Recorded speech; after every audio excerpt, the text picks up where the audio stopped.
Então, alguns outros conceitos básicos de economia que são de suma importância diferenciar no momento de começar a investir. O conceito de CDI, muita gente já viu falar, títulos que pagam CDI mais alguma coisa, títulos pós-fixados ao CDI, mas em prática o que é o CDI? É a taxa usada nos empréstimos entre bancos, servindo como referências para investimentos de renda fixa como CDBs e fundos DI. Vale destacar, muita gente confunde o CDI com o Selic. Não é bem isso. A Selic, por si só, é a taxa básica de juros da economia, definida pelo Copom e influenciando desde os rendimentos de investimentos até os juros de empréstimos e financiamentos. Ou seja, a Selic é a taxa básica oficial de juros, podemos dizer. O CDI é o Certificado de Depósito Interbancário, é a taxa em que os bancos negociam entre si. Logo, na maioria das vezes, é uma taxa um pouquinho mais em conta do que a Selic. No exemplo, quando a Selic estava a 13,75, o CDI negociava na faixa de 13,65, mais ou menos nesses patamares. Mas vale destacar, são coisas diferentes. Um investimento indexado à Selic é uma coisa e indexado ao CDI é outra. Por mais que na prática, em valores numéricos, eles são semelhantes. O conceito de IPCA também muita gente já conhece, mas vale a pena sim reforçar para quem ainda tem alguma dúvida. O IPCA hoje é o nosso índice oficial de inflação, medindo a variação de preços de produtos e serviços essenciais ao consumidor. Hoje, o responsável pela medição do IPCA é o IBGE. O IBGE vai fazer uma pesquisa numa cesta de produtos ao consumidor e vai elencar quais produtos dessa cesta, isso incluindo vestuário, incluindo alimentos, quais produtos dessa cesta que mais sofreram variação de preço no decorrer dos meses. De forma resumida, é o índice que mede a nossa inflação e, ao mesmo tempo, rentabiliza títulos como o Tesouro IPCA+.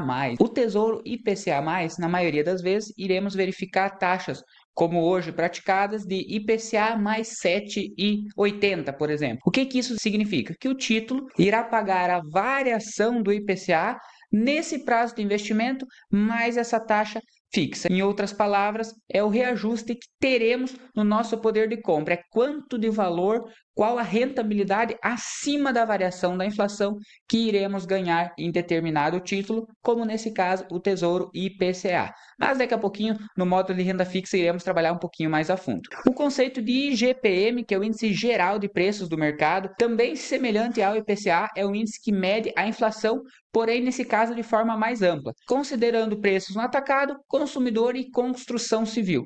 Muito usado para reajuste de aluguéis. E basicamente o que ele difere do IPCA? A cesta de produtos que gera esse índice do IGPM, ela é formada por produtos distintos do IPCA. O IPCA está relacionado mais diretamente ao produto final do consumidor, ao varejo final. O IGPM é mais focado no atacado, abrangindo aí também setores como construção civil. Na maioria das vezes irá apresentar uma divergência perante ao IPCA. É muito utilizado em reajustes de aluguéis. Sistema Financeiro Nacional. Eu vou passar brevemente, pessoal. Eu creio que esse conteúdo ele é muito bom, mas ao mesmo tempo ele não tem uma aplicação tão prática no mundo dos investimentos. Claro que é importante você entender o que cada parte do sistema financeiro nacional faz, qual função ela exerce, mas ao mesmo tempo esse é um conteúdo mais cobrado em certificações financeiras. Então, na prática, vale sim diferenciar, mas eu não vou me aprofundar muito a fundo propriamente na tarefa de cada órgão. O Sistema Financeiro Nacional organiza e regula o mercado financeiro brasileiro, garantindo o bom funcionamento da economia. Seus principais órgãos e serviços incluem o Banco Central do Brasil, mais conhecido de todos, que é aquele que regula o sistema bancário, controla a inflação, emite moeda e define políticas monetárias para garantir a estabilidade econômica. Através do Banco Central, irá ser formado o grupo do Copom, que logo iremos abordar também, que é aquele grupo que define a cada 45 dias a meta da taxa Selic. Ele também é o responsável por emitir papel moeda. Então, em outras palavras, é o banco dos bancos. É o banco que manda nos demais, que exerce a função de fiscalizar, como também orientar os demais bancos e sistemas monetários do país. O Conselho Monetário Nacional é o órgão máximo do sistema financeiro nacional, estabelecendo diretrizes para a política monetária, econômica e financeira do país. Acima do Banco Central teremos o CMN, o Conselho Monetário Nacional. Porém, ele é um órgão normativo, então ele vai basicamente disciplinar todo o sistema financeiro, vai criar diretrizes para disciplinar todo o mercado de crédito, de investimentos e o mercado interbancário do país. Fazendo uma diferenciação um pouquinho mais direta, o Banco Central ele irá exercer a função maior de fiscalização, então ele atribui mais um conceito prático ao Banco Central, e o Conselho Monetário um objetivo mais disciplinar, de elaborar disciplinas e normatizar o sistema financeiro nacional. Temos então como citado o Copom, o Comitê de Política Monetária, que é aquele que define a cada 45 dias a taxa Selic, influenciando os juros da economia e combatendo a inflação. Então o Copom basicamente ele vai ser um grupo de pessoas formada por alguns membros do Conselho Monetário Nacional, principalmente o presidente, irão se reunir, formar um grupo que será denominado como Copom. E eles têm o foco de a cada 45 dias se reunirem e definir a nova taxa Selic do período, que, como muitos já viram, é a taxa que orienta as demais políticas de mercado, afetando tanto taxas de juros de financiamentos como também de investimentos. Então é um órgão muito importante que a cada 45 dias tem esse poder em mãos, o poder de decidir para qual rumo irá seguir a nossa taxa básica de juros, a Selic. Temos também a CVM, a Comissão de Valores Mobiliários, regula o mercado de capitais, fiscalizando a atuação de empresas na Bolsa de Valores e protegendo os investidores. Da mesma forma que o Banco Central atua de forma a fiscalizar os demais bancos, a CVM ela fiscaliza o mercado de Bolsa de Valores. As empresas que queiram entrar no mundo de Bolsa de Valores tem que aderir ao código de conduta da CVM. A CVM vai impor algumas regras que as empresas elas são obrigadas a cumprir para demonstrar certa transparência